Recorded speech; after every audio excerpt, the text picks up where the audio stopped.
नमस्कार दोस्तों, Gurukul of politics पर आपका स्वागत है। मैं हूं आपका दोस्त धर्मेंद्र कंवारी और हमारे साथ मौजूद हैं हम सब के प्रिय डॉक्टर सतीश त्यागी जी। नमस्कार दोस्तों, 2014 से लेके आज तक और कुछ हुआ ना हुआ हो, भारत की अधिकांश जनता का मोदी जी ने बहुत बना के रखा हुआ है। मोदी जी कुछ कह देते हैं और फिर भारत की जनता उस पर डिबेट करने लग जाती है। अब चूंकि भारत में पूरे साल भर चुनाव चलते हैं, इसलिए मोदी जी को रोज़ कुछ ना कुछ कहना पड़ता है और भारत की जनता को उस पर बात करनी पड़ती है। चाहे देश की अर्थव्यवस्था गर्त में जा रही हो और चाहे पूरा देश गर्त में जा रहा हो, इससे मोदी जी या मोदी जी के भक्तों को कोई फ़र्क नहीं पड़ता, क्योंकि देश उनकी नज़र में तरक्की कर रहा है। अभी एक टीवी डिबेट सुन रहा था और टीवी डिबेट पर जो सपा के प्रवक्ता हैं भाटी जी, वो किसी बाबा टाइप के भाजपा प्रवक्ता के साथ बातचीत कर रहे थे और जब वो बाबा टाइप के प्रवक्ता थे, उन्होंने ये कहा कि भारत वो देश है जो पत्थर में भी प्राण डाल सकता है। तो भाटी जी ने उनको पूछा कि किसी सैनिक के शहीद होने पे क्या उसमें प्राण डाले जा सकते हैं या सिर्फ आप लोग पत्थरों में डालते हैं। तो उसकी जो हालत थी वो देखने लायक थी, लेकिन इससे उनको कोई फ़र्क नहीं पड़ता। वो दूसरे टीवी चैनल पे जाके ये बात कह देंगे।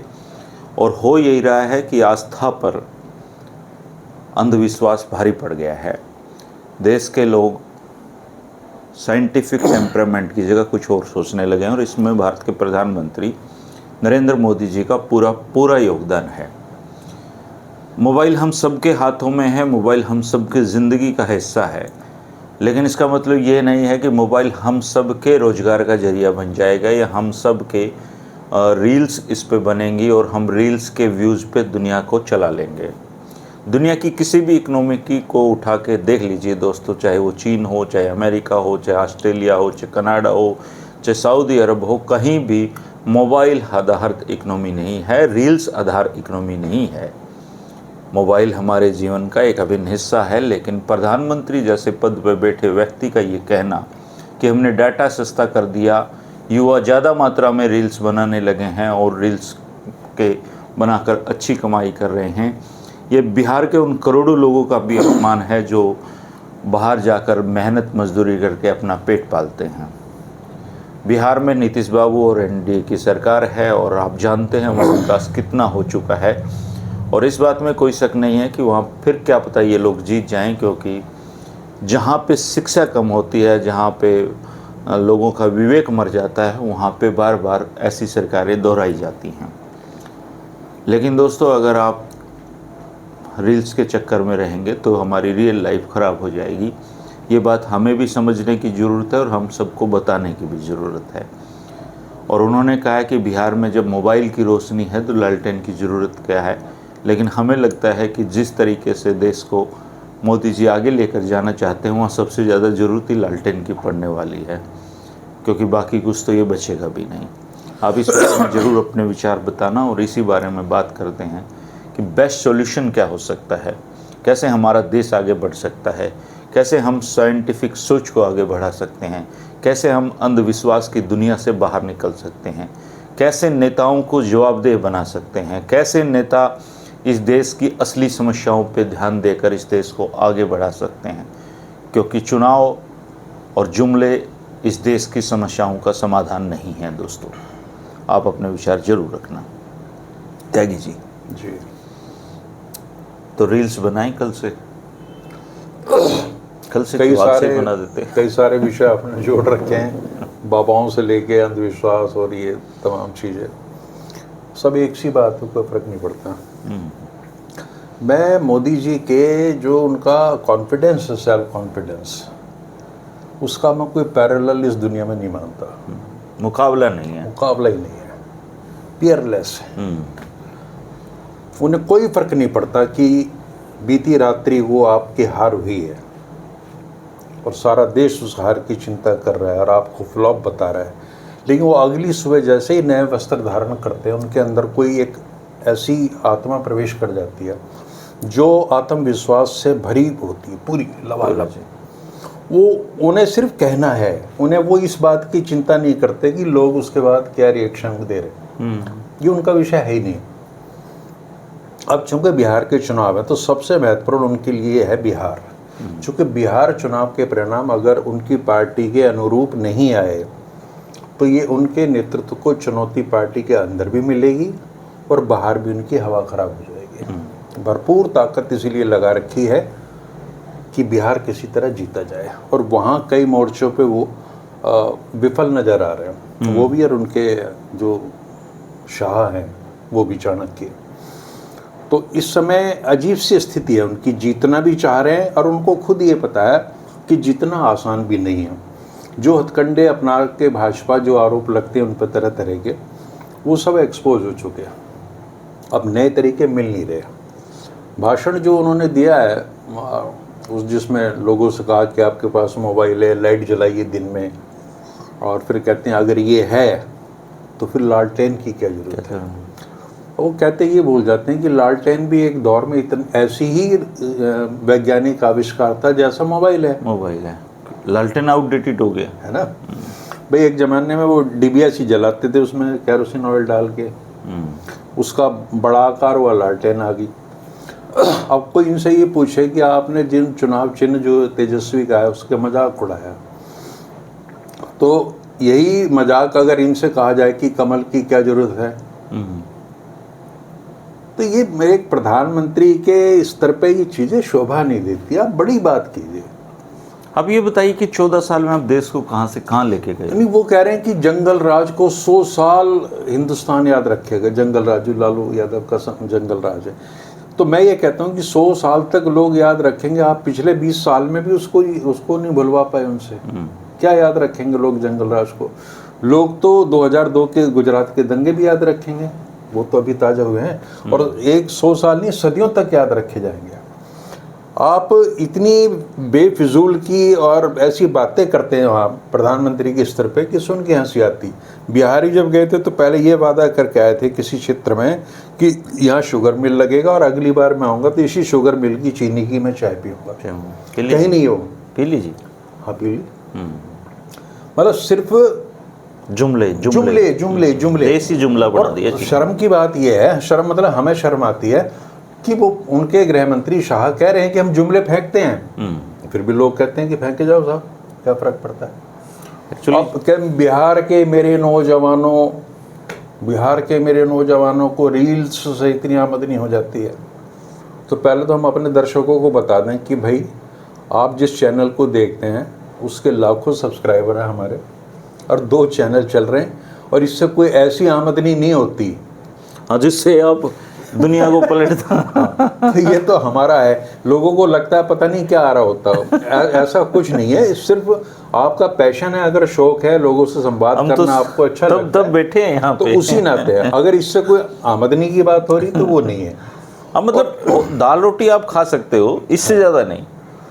तो चलो ठीक है कि आपको इस मीडिया ने कुछ रास्ते खोले हैं, पर वो बहुत सीमित लोग, वो अल्टरनेट नहीं हो सकता जी कमाई का ना। और अगर आप 1, 2 या 4 लोगों की सफलता को ये मान के चलें कि सब लोगों के साथ ये चीज़ें हो जाएंगी, तो ये संभव नहीं है जी। यूट्यूब पे या इन मीडियम पे ऐसे लोग हैं जो करोड़ों रुपए कमाते हैं, लेकिन उनकी संख्या 2, 4, 5, 10 से ऊपर नहीं जाती। ऐसे 90% से ज़्यादा ऐसे लोग हैं जिनके विचारों के अपने खर्चे भी शायद नहीं निकलते, या ये ना करें उसकी जगह कुछ और कर लें तो ज़्यादा बेहतर वो कमाई कर सकते हैं। तो ये जो बयान है ना, इसमें एक बड़ा अजीब सा वैचारिक छिछोरापन है कि आप 12 साल से देश को नेतृत्व दे रहे हैं और बातें क्या कर रहे हैं, पर वो कहते हुए तो भूल जाते हैं। मतलब एक प्रधानमंत्री क्या ऐसी बातें करते हैं जी। और पहले जो इनकी एक खासियत मानी जाती थी ना, भाषण देना इनकी बड़ी कला थी, कुछ शुरुआती दौर में तो ऐसा था। अब तो ठीक ऐसे लगता है जैसे कोई बस में ना सामान बेचने वाला होता है ना अपना, उस तरह की चीजें रिपीट करते रहते हैं। हाँ बस वही है, कोई मजा ही नहीं है। डायलॉग डिलीवरी जो है वो बड़ी सतही स्तर की होगी, मतलब उस पर ना तो हंसी आती है ना रोना आता है, अजीब सी स्थिति हो जाती है। लेकिन अब चूंकि उनके पास एक पर्टिकुलर ऑडियंस है तो वो उसी को एड्रेस करते हैं। ये बताते हुए एक प्रधानमंत्री की चिंता ये होनी चाहिए थी कि मैं इसलिए चिंतित हूँ कि रील्स बनाने से हमारे समाज पे क्या विपरीत प्रभाव पड़ रहा है, और जिस पार्टी का ये नुमाइंदगी करते हैं, जो संस्कृति की बात वो तो पूरी उनकी तो सत्ता ही रील्स पे डिपेंड करती है, जो संस्कारों की बात करती है, भारतीयता की बात करती है, अगर रील्स के कंटेंट आप देख लें तो शर्म आती है। अमूमन के साथ ही स्थिति है। और जितनी अश्लीलता, जितना भोंडापन, जितनी अभद्रता इन माध्यमों से, विशेषकर रील्स के माध्यम से फैलाई जा रही है, उसका जितना विपरीत प्रभाव पड़ रहा है लोगों पे, उनकी मानसिकता पर, जितना समाज में उससे गड़बड़ हो रही है, उसकी चिंता प्रधानमंत्री को होनी चाहिए थी। पर वो तो खुश हैं इस चक्कर में कि उन्होंने बहुत बड़ी बात कह दी है, और साथ बैठे लोग जो है मंत्री वगैरह वो अपने तालियां पीटते हैं कि साहब बहुत अच्छी बात कह दी। तो मैंने पहले भी कई बार कहा, धर्मेंद्र जी, इस पार्टी में जो जितनी बड़ी मूर्खतापूर्ण बात करेगा उतना ही बड़ा नेता उतना ही बड़ा नेता बनेगा। जैसे गौरव भाटिया देखो कैसे उनका छाया। अब जो आपने शुरू में कहा था राजकुमार भाटी जी का, राजकुमार भाटी समाजवादी विचारधारा के नेता हैं, पत्रकार भी रहे हैं, पढ़े लिखे व्यक्ति हैं, हिंदी साहित्य में उनका बड़ा दखल है, और जब वो अपनी बात कहते हैं बड़े सलीके से, तर्क से कहते हैं। उनका मुकाबला आमतौर पे ऐसे मूर्खों से हो जाता है कि जो मानने के लिए तैयार ही नहीं होंगे। और वो बाबा कह रहा है कि भाई पाषाण में भी हम प्राण डाल देते हैं। ये जो धंधा है ना, और आप भी कई बार चर्चा करते हैं साइंटिफिक टेम्परामेंट की। साइंटिफिक टेम्परामेंट बड़ा असहज करता है आदमी को। साइंस में साइंसी ट्रुथ है, साइंसी ट्रूथ है जी, प्रमाण चाहिए वहाँ पे। उन्होंने प्रमाण से ये सिद्ध कर दिया कि भाई sun rises in the east, या पृथ्वी के इर्द गिर्द जो चक्कर लगाने वाली बातें हैं, बहुत साइंटिफिक बातें हैं, तो उसमें कंफ्यूजन नहीं रहता। जबकि ये जो धर्म का धंधा है, ये चलता है विश्वास पे। आप किसी भी व्यक्ति से मिलो, गुरु से, संत से, वो ये कहता है भरोसा रख, विश्वास रख, विश्वास तेरा अटल होना चाहिए। विश्वास किस चीज़ में? जो वो लोग बता रहे हैं। तो विश्वास में और विज्ञान में एक युद्ध चल रहा है शुरू से। और अभी एक ताज़ा अध्ययन आया है कि दुनिया के वो तमाम देश जो धर्मांधता से ग्रस्त हैं, इस धर्म के, वो सबसे ज़्यादा पिछड़े और गरीब मुल्क हैं। उसमें बांग्लादेश का नाम भी अभी आया, भारत का नाम भी आया। बाकी यूरोप में और अमेरिकी जो हिस्सा है इस वहाँ किसी में वो नहीं आती सर, दैवीय शक्तियाँ वहाँ नहीं आती। उन्होंने बताया कि 70 to 90% लोगों का धर्म से विश्वास उठ गया, और चर्च में नहीं जाते थे वो, और वो उसके बावजूद भी एक बेहतर जिंदगी जी रहे। 150 करोड़ पॉपुलेशन इस दुनिया की, भारत के, उसकी जो पूरे विश्व की जो है 800 करोड़ बताते हैं। हाँ जी, 8 अरब। उसमें से 150 करोड़ लोग ऐसे हैं जो पूरी तरह से नास्तिक हैं, और वो एक बेहतर ज़िंदगी जी रहे हैं एक समझ के साथ में। अब आप उनको कैसे समझाएंगे कि भाई आप अगर धर्म को अपना लेंगे तो आपकी ज़िंदगी और बेहतर हो जाएगी? असल में उन्होंने कंक्लूड कर लिया है कि इन चीज़ों में कुछ नहीं रखा। और धर्म और राजनीति का मिश्रण जो यहाँ बड़ा सफल प्रयोग भारत में हो रहा है, इसके दृष्टिगत तो भारतीय जनता पार्टी कभी प्रयास करेगी नहीं, करेगी। उसको जरूरत नहीं है जी, काम करने की आवश्यकता ही नहीं है। दूसरे, वो जो गरीब तबका है इस देश का, खासतौर से जिनको रोटी भी ठीक से नसीब नहीं हो रही, उसे एक तरह की, जो मार्क्स ने कहा था ना अफीम है, वो अफीम इसीलिए है वो कि नशा चढ़ा रहता है, कि धर्म का नशा है तो वो चढ़ के सिर। अब ये देखिए सर, 14 के बाद में इस देश में कितने मतलब पाखंडी पैदा हो गए हैं सर, मतलब करोड़ों करोड़ों जिनके मतलब लोग भीड़ उनके तरफ से चली जा रही है। देखिए कि उनको संरक्षण कौन दे रहा है? बागेश्वर धाम बाबा को प्रधानमंत्री खुद जा रहे हैं जी वहाँ पे, कहते हैं कि मेरा छोटा भाई है। वो जो पुरानी उनकी वीडियो जा रही है उसमें वो आशाराम से प्रेरित हैं कि बड़ी कृपा हुई है ईश्वर की कि मुझे सौभाग्य से आशाराम जी के दर्शन हुए हैं। आडवाणी जी भी ऐसी हैं। तो इनकी तो पूरी जो उद्योग है ना वो इसी के इर्द गिर्द है। हाँ, बाबा, चूंकि बाबा इनके लिए वोट बैंक भी तो तैयार करते हैं। एक धर्म से नफरत करना सिखाना और अपने धर्म के लोगों को पाखंड की तरफ ले जाना। हाँ, और फिर उस मोब को वोट की तरफ तब्दील कर देना, बस यही इनका काम। कल गली में जागरण चल रहा था जी, और वो जागरण का जो निचोड़ था वो ये था कि बहुत सारे बुजुर्ग बेचारे गली में जो पेशेंट थे वो परेशान थे, क्योंकि ऊंची आवाज़ थी। पुलिस बुला ली तो वो पुलिस के ऊपर भी हावी हो गई। तो वो लेकिन जागरण चलता रहा उनका। और जागरण का जो कोई वक्ता था वो कह रहा था कि जब से मोदी जी आए हैं देश में धर्म का परचम लहरा रहा है, और आप लोग भजन गाइए, भजन गाने से देश तरक्की करेगा जी। मतलब उस तरह के उस स्पीचेज वहाँ पे हो रहे थे। मतलब अब छोटे छोटे जो जागरण मंडलियाँ हैं यहाँ भी घुस गए हैं जी। आप ये देख लो, अगर भारत के 100 धर्मगुरुओं का आप अध्ययन करें आज की डेट में तो आप पाएंगे 98 की निष्ठा भारतीय जनता पार्टी से जुड़ी हुई है। चूँकि ये रेसिप्रोकल है, इनका धंधा उनसे चल रहा है, उनका धंधा इनसे चल रहा है, तो एक दूसरे के धंधे में सहायता की जाती है।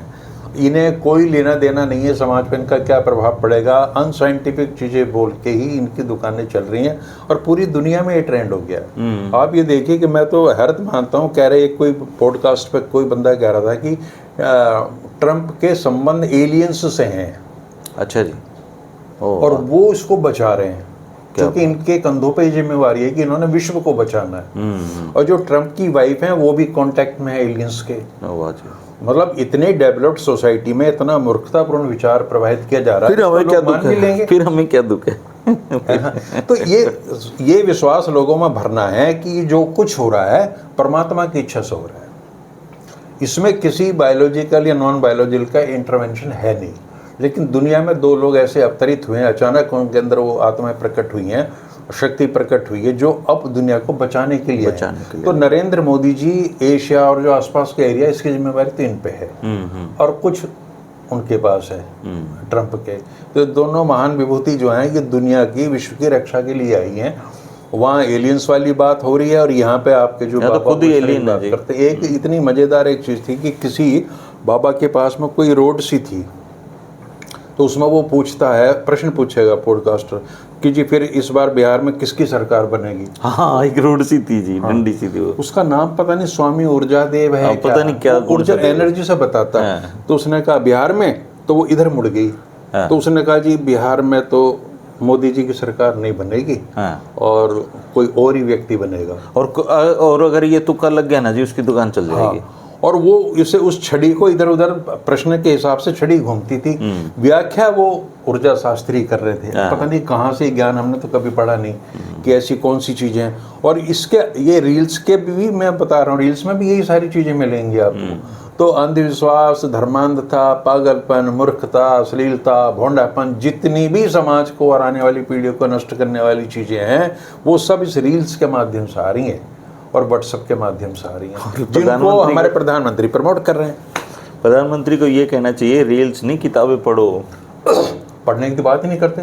वो तो उन्होंने एक सभा में खुद कहा कि ये धारणा है कि पढ़े लिखे लोग जो हैं वो जीवन में तरक्की करते हैं। मित्रों, मेरी कोई पढ़ाई नहीं हुई, यानी वो इसे उपलब्धि मानते हैं। मैं तो धर्मेंद्र जी, मुझे ताज्जुब ये होता है कि ये देश चल गया जैसे सदियों तक चल गया, यहाँ गरीबी को इतना ग्लैमराइज किया गया है कि हमने उसको दरिद्र नारायण कह दिया। और उसको ये समझाया गया कि तू इसलिए गरीब है कि प्रभु चाहते हैं कि तू गरीब है और तेरे ये कर्मों का फल है। इस थ्योरी का नतीजा ये हुआ कि हजारों साल लोग निकम्मे पड़े रहे ये सोच के कि हम क्या कर सकते हैं। और जब 1970 के दशक में इंदिरा गांधी ने ये कहा गरीबी हटाओ का नारा, मैं उस समय ठीक ठाक उम्र थी मेरी, 12-14 साल का था मैं, तो लोग ताज्जुब करते थे कि गरीबी भी हट सकती है, चूंकि ये तो ईश्वर की देन है, तो हट कैसे सकती है। लेकिन उन्होंने उस दिशा में काम किए, बैंकों का राष्ट्रीयकरण करा, आम आदमी को 100, 200, 400, 500 रुपये बैंक से कर्जा मिलने लगा, उसने अपने धंधे शुरू किए और जब एक की गरीबी दूर हुई तो लोगों को लगा यार ये तो हो सकता है, ये विज्ञान है, ये साइंटिफिक टेम्परामेंट है। वो क्या है, वो डिवाइन है जो चला आ रहा है कि तुम इसलिए गरीब हो कि तुमने गरीब रहना ही रहना है। तो ये दो विचारधाराओं की लड़ाई ऐसी ही चल रही है। 80,000 से ज़्यादा सरकारी स्कूल बंद हो चुके हैं जी भारत। उसकी उन्हें कोई चिंता नहीं है, पढ़ने लिखने का तो कोई मतलब ही नहीं है। उन्हें पता है कि विश्व के जो और देश हैं, विकसित देश हैं, वो अपने साइंटिफिक इन्वेंशन करते रहेंगे, हम और इनकी पढ़ाई लिखाई पंच ऑफ थॉट्स पे आके ख़त्म हो जाती है जी। इनकी भी पढ़ाई भी 1-2 किताबों पे आके ख़त्म हो जाती है। किताबों तो सिलेबस तय है ना, जो शाखा में बौद्धिक के दौरान तैयार होता है वही सिलेबस है, उससे बाहर नहीं पढ़ते ही है। ये चूंकि इनके लिए अंतिम सत्य वो है ना, वो अल्टीमेट ट्रुथ है, तो अब और पढ़ने की क्या जरूरत है। अगर ये मान ही लिया तो फिर करने की क्या जरूरत है। अच्छा सर, जैसे हम अगर देश की आबादी की भी बात करें, जैसे राजकुमार भाटी हैं, हाँ, वो 3-4 चुनाव लड़ चुके हैं जी, और लोग जनता जिताती नहीं उनको।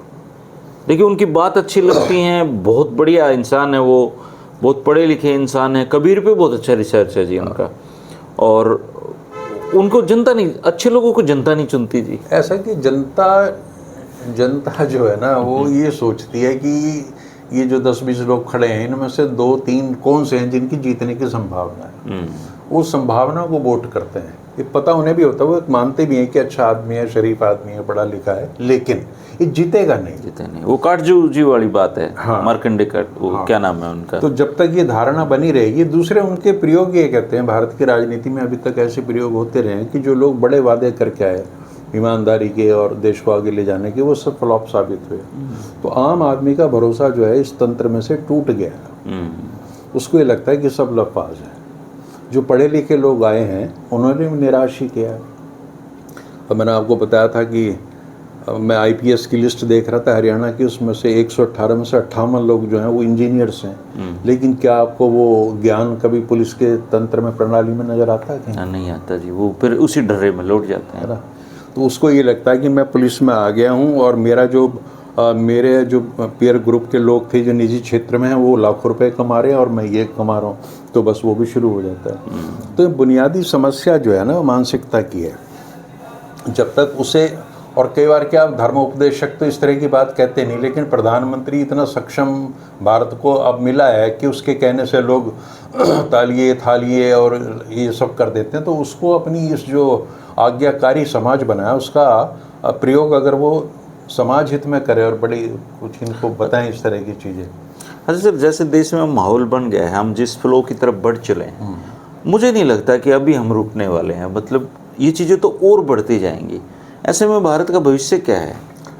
देखिए, चक्र पूरा होना है, ये सारी चीज़ें होंगी। अभी तो बहुत शुरुआत है जिससे हम डरने लगे हैं। अभी तो बहुत कुछ बुरा होना है।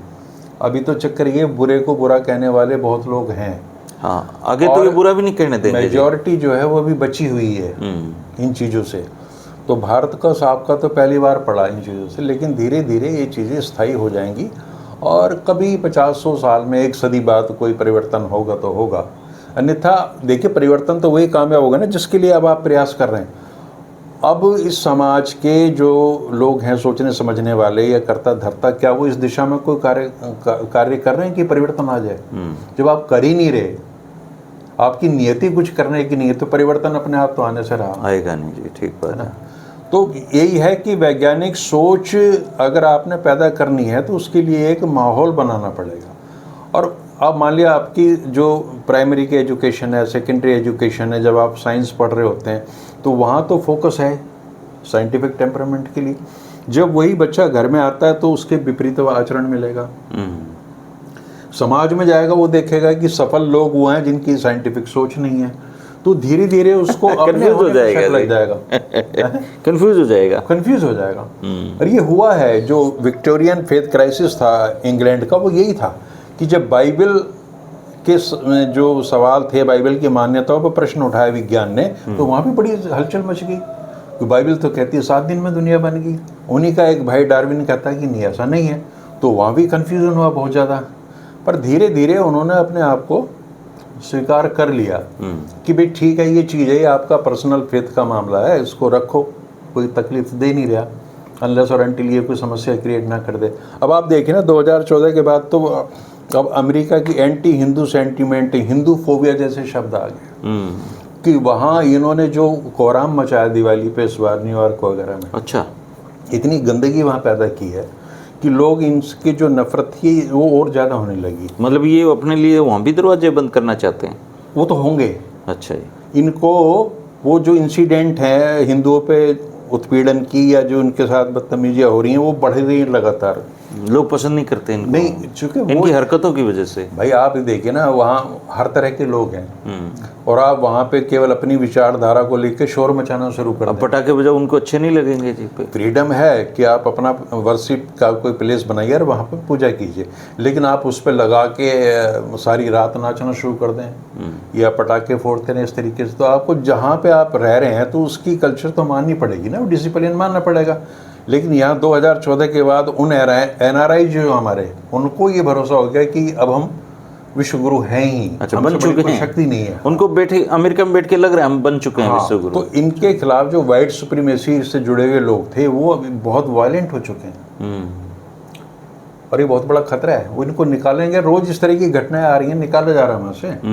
वो क्यों बर्दाश्त करें भाई? वहाँ फीलिंग अब ये आ गई है, गोरे ये मानते हैं वहाँ के कि ये देश हमारा है। क्या भारत के देश में कोई पाकिस्तान की टीम भी अपना झंडा फहराते तो हम उत्तेजित हो जाते हैं बातों से। तो जो नियम हम पर लागू होते हैं वो उनके लिए भी तो है, लेकिन वहाँ जो चीज़ गलत आप मान रहे हो यहाँ उसको सही मान रहे हो। तो दोहरे मापदंड नहीं चलेंगे। तो विशुद्ध रूप से अमेरिकी वाइट जो हैं, गोरे हैं, वो हिंदू धर्म के प्रति आप इनकी तुलना वो लगभग इस्लामोफोबिया जैसा शब्द आया था ना, हिंदूफोबिया शब्द गढ़ के वो इनके समकक्ष आने लगी स्थिति। और हालांकि इतना लिबरल देश है वो, ये व्हाइट हाउस में दिवाली मनाई जा रही है जी। अब ये ऐसे पेश कर रहे हैं कि जैसे पहली बार दिवाली मनाई नहीं, गई हर है। साल मनाई जाती है। वो तो रूटीन है।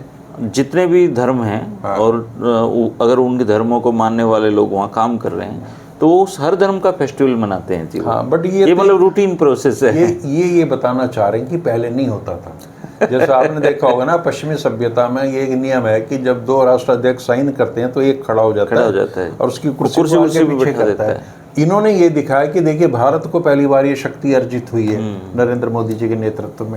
वो छाता वाता पकड़ना वो उनके मतलब सामान्य शिष्टाचार है जी। वो कोई बड़ी बात नहीं है, वो तो उनका, वो इसको कोई उपलब्धि भी नहीं मानते इन चीज़ों को। और किसी भी देश के राष्ट्राध्यक्ष जब यहाँ आते हैं उस देश में आप देखो वो बात ही नहीं करते, बात ही नहीं होती जी। कहाँ ट्रंप जा रहा है, कहाँ कोई इंग्लैंड का प्रधानमंत्री जा रहा है, दे डोंट डिस्कस। हमारे यहाँ तो फिर आपने जो शुरुआत में की थी कि पूरे देश को बिजी किया हुआ है, काम लगाए रखो जी। हाँ, तो ये कहाँ है, एक तो इनको मैंने एक शब्द इनके लिए ईजाद किया, ट्रबल मेकर्स, ये परेशानियाँ पैदा करते हैं। और दूसरे हैं ये बहुत हाई क्लास एंटरटेनर।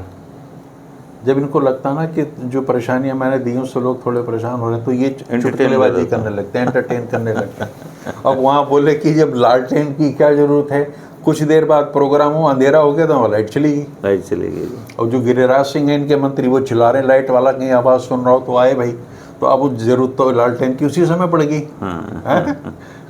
हालांकि सर ये देश जिस दिशा में आगे बढ़ रहा है मुझे लगता है लोग बीजेपी को ही चुनेंगे जी, चुनना ही चाहिए। अभी ये अपने पीक पे नहीं पहुंचे हैं जी। चुनना इसलिए भी बहुत ज़रूरी है, जो मैंने शायद पहले भी कहा है कि अगर बीच में इनका ये सफ़र यात्रा बंद होगी 2047 से तो बैम रह जाएंगे इनको। तो ऐसे लोग, करोड़ों लोग ऐसे होंगे जो ये कहेंगे कि समय कम मिला, इनको पूरा समय दो, समय नहीं मिला पूरी तरीके से। अगर 2029 में मतलब आप 400 सीटें देते थे तो आप कर देते, लेकिन नहीं दी तो आपकी गलती। 29 में दे दो इनको। अब 2029 में अगर 400 दे दी तो फिर सारी चीजें हो जाएंगी, नहीं दी तो ये भाई ये जिम्मेवारी फिर भारत की जनता की है। ये किसी भी रूप में संतुष्ट। और अब ये देखो सर, नीतीश कुमार की हालत मतलब कहीं से भी लगती है कि वो आदमी मानसिक रूप से स्टेबल और है। मैं तो धर्मेंद्र जी कई बार वो नीति शतक जो है ना, भरत हरि ने लिखा है, नीति शतक है, एक श्रृंगार शतक है, एक वैराग्य शतक है। तो उसमें भरत हरि ने नीति शतक में एक बात लिखी है, बहुत सारे उदाहरण देखे कि जो असंभव लगने वाले काम है कि ये भी हो सकता है, ये भी हो सकता है, लेकिन एक मूर्ख को ब्रह्मा जी भी प्रसन्न नहीं कर सकते।